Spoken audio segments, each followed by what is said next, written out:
নমস্কার বন্ধুরা, আশা করছি সকলে খুবই ভালো আছেন। বং কিচেন বনানি নতুন একটা রেসিপিতে আপনাদের স্বাগত জানাই। আমি আজকে যে রেসিপিটি করব সেটি একদম হালকা পাতলা একটা মাছের ঝোল।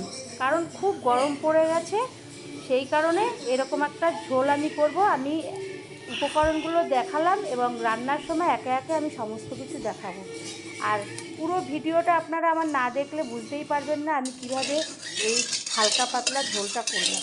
তো সরাসরি একটা কড়াই বসিয়ে দিলাম আর মাছটাকে আগে থেকেই ধুয়ে নুন হলুদ আর একটু সামান্য লঙ্কার গুঁড়ো মাখিয়ে রেখে দিয়েছিলাম। আর কড়াই তেল গরম করলাম, গরম করে ওর মধ্যে একটু দিয়ে দিলাম লবণ।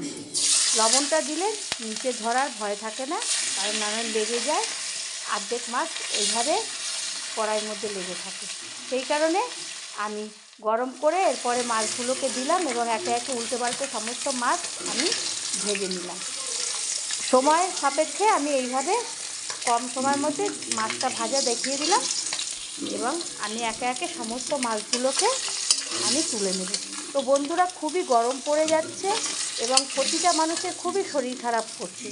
কারুর পক্স হচ্ছে, কারুর পেটের প্রবলেম, কারোর নানান রকম সমস্যা দেখা দিচ্ছে। সেই কারণে এরকম একটা যদি দুপুরবেলায় এরকম একটা হালকা পাতলা ঝোল পাতে পড়ে তাহলে সবারই শরীরটা ভালো লাগবে। এরপরে আমি মাছটা ভাজার পরে ওই তেলের মধ্যেই আমি দিয়ে দিলাম তেজপাতা ফোড়ন, তারপরে দিয়ে দেবো রাঁধুনি আর কালো জিরা।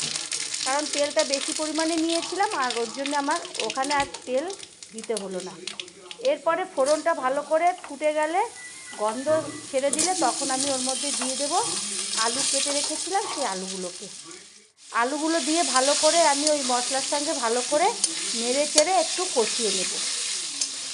একদম হালকা পাতলা গরমের দিনের এই ঝোলটা। আর এদিকে আমি গুঁড়ো মশলার মধ্যে হলুদের গুঁড়ো, লঙ্কার গুঁড়ো সামান্য আর জিরের গুঁড়ো আর লবণ দিয়ে জলের মধ্যে আগে থেকে মিশিয়ে রাখলাম। তাহলে ওগুলো দানা দানা থাকবে না, সুন্দর মিক্স হয়ে যাবে, একসঙ্গে হয়ে যাবে। তা আলুগুলো ভালো করে ভাজা ভাজা হয়ে গেলে ওর মধ্যে দিয়ে দেবো আমি সজনার ডাঁটা। সজনার ডাঁটা শরীরের পক্ষে খুবই উপকারী এবং পেটেরও খুব উপকারী, কারণ চারিদিকে এখন পক্স দেখা দিচ্ছে, পেটের গোলমাল দেখা দিচ্ছে, নানান রকম জ্বর ব্যাধি নানান রকম কিছু দেখা দিচ্ছে। সেই কারণে এরকম একটা একবার হলে ঝোল বাড়িতে বানিয়ে দেখবেন, আশা করি সবার শরীরটা একটু হলেও সুস্থ হবে। এরপরে সজনার ডাঁটাগুলোকেও আমি আলুর সঙ্গে ভালো করে ভেজে নিচ্ছি। ওটা ভাজা হয়ে গেলে আমি দিয়ে দেব একদম কচি লাউ, একটুখানি মাথার দিকটা থেকে কেটে একটুখানি লাউ। কারণ লাউ, সজনার ডাঁটা, আলু দিয়ে এরকম একটা ঝোল একবার হলেও বাড়িতে সবাইকে করে খাওয়াবেন। খেতেও ভালো লাগবে আর শরীরেরও পেটেরও অনেক সমস্যা দূর হবে, শরীরটা ঠান্ডা হবে। এরপরে লাউটাও ভালো করে ভাজা ভাজা হয়ে গেলে আমি যে মশলাটাকে আগে থেকে জল দিয়ে ভিজিয়ে রেখেছিলাম, হলুদ, লঙ্কা, জিরে এবং লবণ, ওগুলোকে দিয়ে দিলাম। দিয়ে এবার আমি খুন্তির সাহায্যে ভালো করে নেড়ে চেড়ে নেব।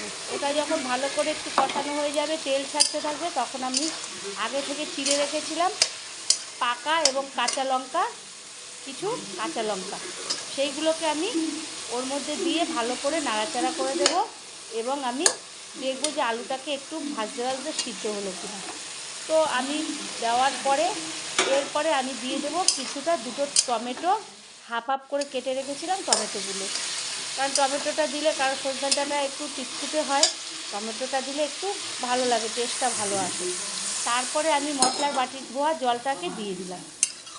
দিয়ে এরপরে ভালো করে মশলাগুলোকে চারিপাশ থেকে এক জায়গায় এনে ঝোলগুলোকে সমস্ত একসঙ্গে মিশিয়ে সবজিগুলোকে একটা ঢাকনা দিয়ে ঢেকে দেবো। আমি 10 মিনিট পরে আবার ঢাকনাটাকে তুলে দেখব যে আমার আলুটা সিদ্ধ হলো কিনা। কারণ লাউ তো সিদ্ধ হয়েই যায় আর সজনা ডাঁটাও সিদ্ধ হয়ে যায়, আলুটা সিদ্ধ হওয়ার জন্যেই অপেক্ষা। তো দেখলাম আলুটা সিদ্ধ হয়ে গেছে। তারপর আমি ভালো করে নেড়ে চেড়ে নিয়ে ওর মধ্যে আমি যে মাছটাকে ভেজে রেখেছিলাম, রুই মাছটাকে, সেটাকে আমি দিয়ে দেব। দিয়ে আমি আবারও খুন্তি দিয়ে সমস্ত মাছগুলোকে ঝোলের সঙ্গে সবজির সঙ্গে ডুবিয়ে ভালো করে এপিট উপিট করে ডুবিয়ে দেব এবং আমি একটা ঢাকনা দিয়ে আবার কিছুক্ষণের জন্য মাছটাকে ফুটতে দেব। মাছটা ফুটবে, সেই কারণে আমি ঢাকনা দিয়ে ঢেকে দেবো।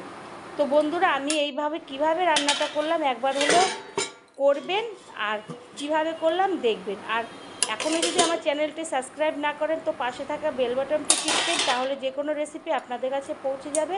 আর প্লিজ সাবস্ক্রাইব করে নেবেন, আর লাইক শেয়ার কমেন্ট করবেন। তারপরে আমি আবারও ঢাকনাটাকে তুলে নিলাম, তুলে দেখলাম যে হ্যাঁ, এবার মাছটাও মোটামুটি হয়ে গেছে।